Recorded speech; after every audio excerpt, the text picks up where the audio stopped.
Welcome to Kavitha recipe Tamil. இன்னைக்கு என்ன பார்க்க போறோம்னா, ஆடி அமாவாசை சமையல் தான் பார்க்க போறோம். என்னென்ன செய்ய போறோங்கிறத வாங்க பார்க்கலாம். இந்த பக்கம் பருப்பு வேக வச்சிருக்கேன், துவரம் பருப்பு சாம்பாருக்காண்டி. இந்த குக்கரில் வந்து உருளைக்கிழங்கு வேக வைக்க போகிறேன். தண்ணி நல்லா சூடானதுக்கு முன்னாடி இந்த மாதிரி உருளைக்கிழங்கை நீங்கள் கட் பண்ணி போட்டு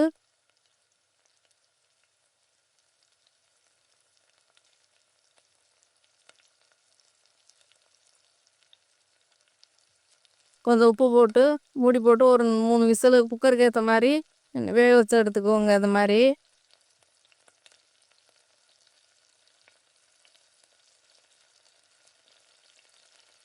இப்போ பருப்பு ஒரு 3 விசில் வந்தோன்னே ஆஃப் பண்ணியாச்சு. இந்த பக்கம் உருளைக்கிழங்கு வேக வச்சு ஒரு பாத்திரத்தில் மாற்றி எடுத்து வச்சுக்கலாம்.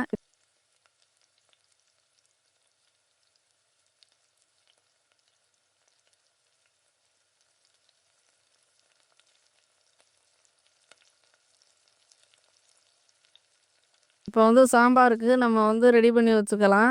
இப்போ சாம்பார் தான் வைக்க போகிறோம். இந்த கடாயில் இப்போ கடாய் எடுத்துக்கோங்க. கடாய் நல்லா சூடாகினதுக்கு பின்னாடி எண்ணெய் ஒரு குழிக்கரண்டி எண்ணெய் சேர்த்துக்கோங்க. இந்த மாதிரி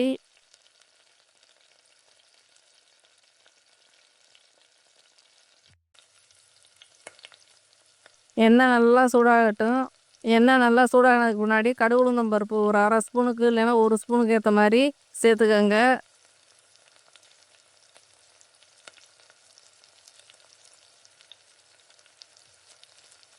நல்லா பொரிஞ்சு வர்றப்ப வெங்காயம் கருவேப்பிலை சேர்த்துக்கிறேன்.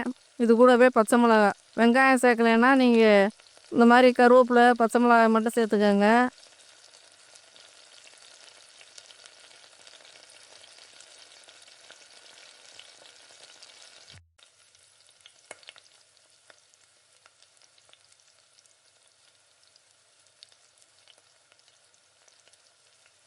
சேர்த்து நல்லா அந்த மாதிரி தக்காளி ஒரு 2 தக்காளி பெரிய தக்காளி நல்லா வதக்கி விட்டுட்டு இந்த தக்காளி நல்லா சீக்கிரம் மசியணும்னா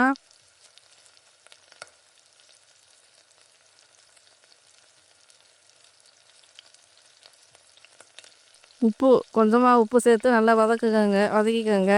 தக்காளி வந்து நல்லா வதங்கிருச்சு. இப்போ இது கூட காயெல்லாம் சேர்த்துக்கலாம். பருப்பு வந்து நான் அந்த பக்கம் வேக வச்சு எடுத்து வச்சுருக்கேன். பருப்பு துவரம் பருப்பு. இப்போ இந்தளவுக்கு நல்லா தக்காளி வதங்கினதுக்கு பின்னாடி இது கூட நீங்கள் கத்திரிக்காய் முருங்கைக்காய் முள்ளங்கி யாரும் சேர்க்க மாட்டாங்க. நீங்கள் அவரைக்காய் பீன்ஸு எந்த காய் வேணாலும் சேர்த்துக்கலாம். நான் வந்து அவரைக்காயும் கத்திரிக்காயும் தான் சேர்க்குறேன். கட் பண்ணி எடுத்து வச்சுருக்கேன். இது கூட சேர்த்து நல்லா வதக்கிக்கிறேன். நல்லா உப்பு போட்டு காய்க்கு ஏற்ற மாதிரி நீங்கள் உப்பு போட்டுக்கோங்க. இந்த மாதிரி உப்பு போட்டு காயும் நல்லா இந்த மாதிரி எண்ணெயிலே நல்லா வதக்கணும். ஒரு 2 நிமிஷம் ஒரு 3 நிமிஷம் அப்படியே எண்ணெயிலே நல்லா வதக்கி விட்டுக்கோங்க. நல்லா இந்த அளவுக்கு நல்லா வேகட்டும் எண்ணெயிலே. இப்போ நம்ம வந்து மசாலா சேர்த்துக்கலாம். வீட்டில் அரைச்சி வச்சுருக்க குழம்பு தூள் தான் நான் சேர்க்க போகிறேன்.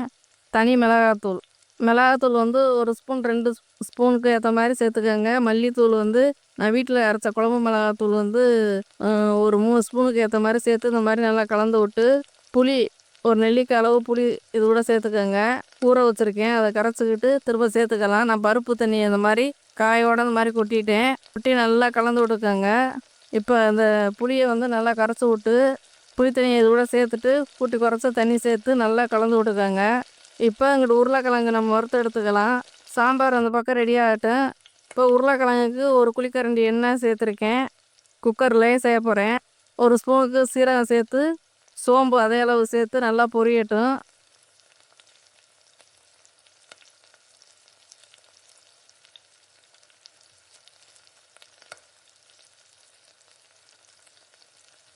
கடுகு உளுந்தம் பருப்பு சேர்த்துக்கோங்க. அந்த மாதிரி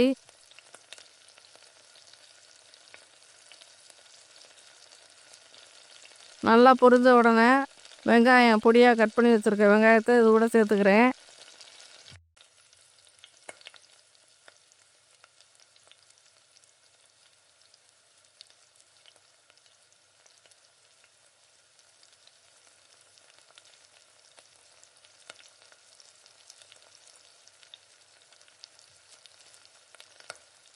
வெங்காயம் வந்து தேவையில்லைன்னா நீங்கள் சேர்த்துக்க வேணாம். இப்போ மிளகாத்தூள் வந்து ஒரு 2 ஸ்பூனுக்கு சேர்த்துருக்கேன்.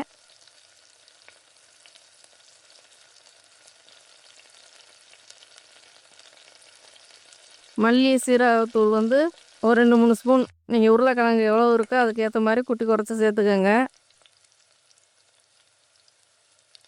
மல்லித்தூள் வந்து சேர்த்து நல்லா அதிலே கலந்து விடுங்க. எண்ணெயிலே நல்லா வதங்கட்டும். வதங்கினோன்னா நல்லா ட்ரை ஆகிடுச்சு. அதனால் கொஞ்சம் தண்ணி ஊற்றிட்டு திரும்பவும் நல்லா கலந்து விட்டுக்கலாம். அந்த மசாலாவை பச்சை வாசனை போகிற அளவுக்கு நல்லா வதக்கி விட்டுக்காங்க. அந்த மாதிரி எண்ணெயிலே இந்த அளவுக்கு வதங்கினதுக்கு பின்னாடி நம்ம உருளைக்கிழங்கு இதோட சேர்த்து நம்ம பொடியாக உரிச்சிட்டு பொடியாக கட் பண்ணி எடுத்து வச்சுருந்தேன் ஏற்கனவே.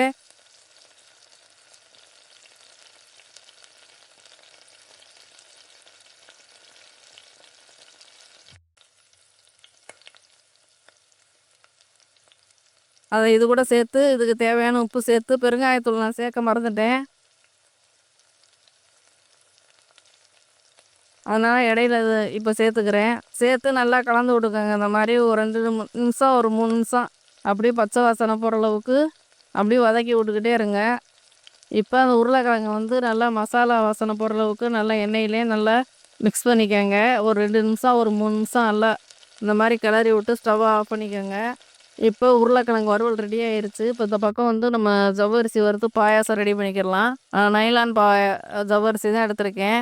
இதை வறுக்கிறப்ப நல்லா இந்த மாதிரி இந்த ஜவ்வரிசி வந்து இந்த மாதிரி நல்லா பொரிஞ்சு வரும். அந்தளவுக்கு நீங்கள் வறுத்துக்கோங்க. அப்போ தான் சீக்கிரமே வேகும் ஜவ்வரிசி. இல்லைன்னா ஒரு மாதிரி வேகாது. அப்படியே நீங்கள் முழுசாக போட்டிங்கன்னா வேகாது. இந்த மாதிரி வறுக்கிறப்ப நல்லா அந்த மாதிரி பொரிஞ்சு வரும்.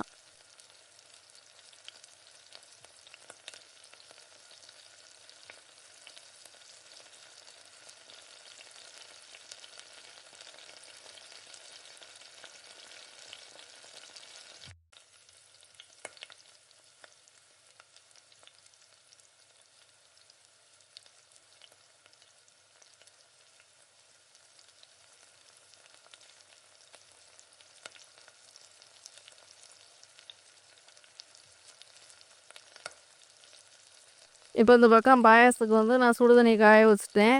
இப்போ ஸ்டவ்வை வந்து கூட்டி குறைச்சி வச்சு இந்த மாதிரி நல்லா வறுத்துக்கங்க. அந்த மாதிரி இப்போ எல்லா ஜவ்வரிசியும் நல்லா ஒரே மாதிரி நல்லா பொரியட்டும். இப்போ இந்த பக்கம் சுடுதண்ணியில் போட்டு வேக வச்சுக்கலாம். இல்லையா நீங்கள் கொஞ்சம் நேரம் ஒரு 5 நிமிஷம் ஊற வச்சுட்டு கூட இதை வேக வைக்கலாம். நான் அப்படியே சேர்த்துட்டேன். சேர்த்து லைட்டாக உப்பு சேர்த்து ஏலக்காய் 2 ஏலக்காய் தட்டி போட்டு இந்த மாதிரி வேக வச்சுக்கோங்க. இந்த ஜவ்வரிசி வந்து சீக்கிரமே வந்துடும். இப்போ வேகட்டும், மூடி போட்டு வச்சுக்கிடலாம். ஸ்டவ்வை கம்மி பண்ணி வச்சுட்டு இப்போ முந்திரி திராட்சை வறுத்து இந்த பக்கம் ஜவ்வரிசியிலே சேர்த்துக்கலாம். ஆனால் நீங்கள் கடைசியாக கூட சேர்த்துக்கலாம். ஜவ்வரிசியில் மட்டும் பாயாசம் செய்கிறதுனா நீங்கள் இந்த மாதிரி முன்னாடியே சேர்த்துக்கோங்க. நான் வந்து சேமியாவும் கொஞ்சம் சேர்த்துக்கிறேன். சேர்த்து இந்த மாதிரி நல்லா வேகட்டும். வாழைக்காய் ரெடி பண்ணிக்கிடலாம். இப்போ ஸ்டவ்வை பற்ற வச்சு ஒரு பேன் எடுத்துக்கோங்க. பேன் நல்லா சூடானதுக்கு பின்னாடி தேவைக்கேற்ற மாதிரி எண்ணெய் சேர்த்துருக்கேன். வாழைக்காய் அந்த பக்கம் கட் பண்ணி எடுத்து வச்சுருக்கேன். இதில் வெங்காயம் சேர்க்கலை. சீரகம் சோம்பு லைட்டாக ஒரு 1/2 ஸ்பூனுக்கு சேர்த்துக்கோங்க. நான்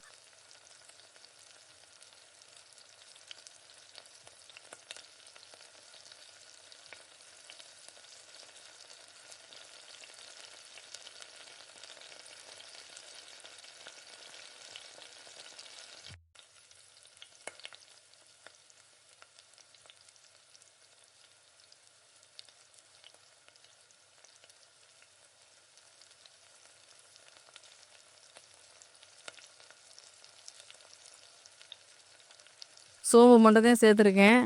சோம்பு நல்லா பொரிஞ்சு வர்றப்ப கடுகு உளுந்தம் பருப்பு ஒரு 1/2 ஸ்பூனுக்கு சேர்த்துக்கிட்டேன். அதுவும் நல்லா பொரிஞ்சிருச்சு.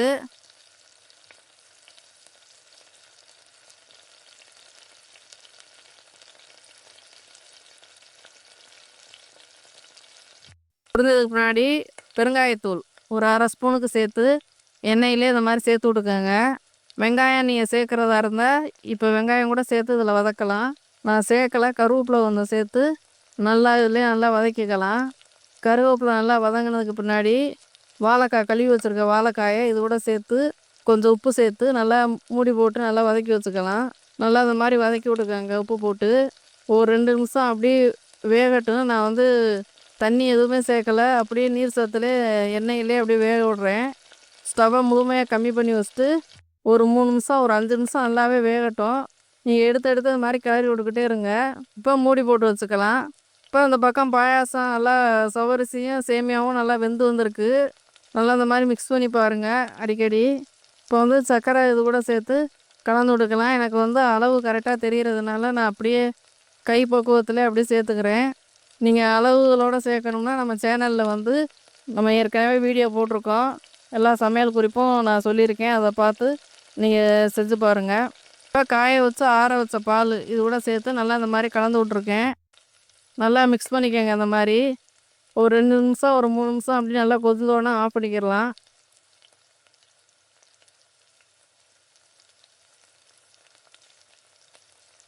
இப்போ வாழைக்காய் வந்து இன்னும் வேகலை, பாதியே வந்திருக்கு. நல்லா வேகட்டும். இப்போ இங்கிட்டு வந்து பாயாசம் ரெடி ஆயிடுச்சு. ஸ்டவ் ஆஃப் பண்ணிக்கிடலாம். இப்போ வாழைக்காய் வந்து ஒரு 2 நிமிஷம் வேகட்டும். அப்படியே சிம்லேயே வச்சுருக்கலாம் ஸ்டவ்வை.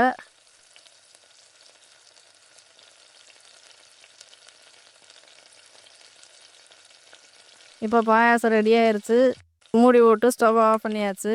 இப்போ வாழைக்காய்க்கு வந்து நான் மசாலாலாம் சேர்த்துட்டு இந்த மாதிரி கலந்து விட்டுட்டேன். இப்போ வாழைக்காய் வறுவலும் ரெடி ஆயிடுச்சு.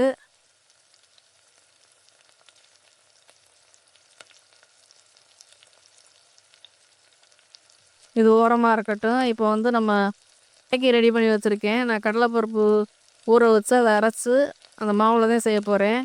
கொஞ்சம் லைட்டாக துவரம் பருப்பும் சேர்த்துருக்கேன்.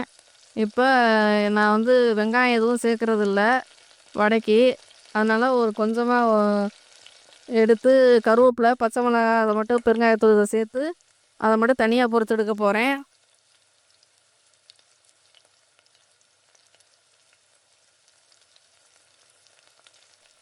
அந்த மாவில் வந்து வெங்காயம் எல்லாமே போட்டிருக்கேன். வெங்காயம், கருவேப்பிலை, பச்சை மிளகா, பெருங்காயத்தூள் எல்லாம் சேர்த்து மிக்ஸ் பண்ணி வச்சுருக்கேன். இது சாமி கும்பிட்டுட்டு அதை பொரித்து எடுத்துக்கலான்ட்டு. உங்களுக்கு எப்படி விருப்பமோ நீங்கள் அது மாதிரி செஞ்சுக்கோங்க. எல்லாமே வடையெல்லாம் பொரிச்சாச்சு. அப்பளம் பொரித்து இந்த மாதிரி இலையில பரிமாறிக்கலாம். இன்றைக்கி ஆடி அமாவாசை, படையல் ரெடி ஆயிடுச்சு. நீங்களும் இந்த மாதிரி நேரத்தில் செஞ்சு பாருங்கள். இந்த வீடியோ பிடிச்சிருந்தா லைக் பண்ணுங்கள், ஷேர் பண்ணுங்கள், மறக்காமல் சப்ஸ்கிரைப் பண்ணிடுங்க.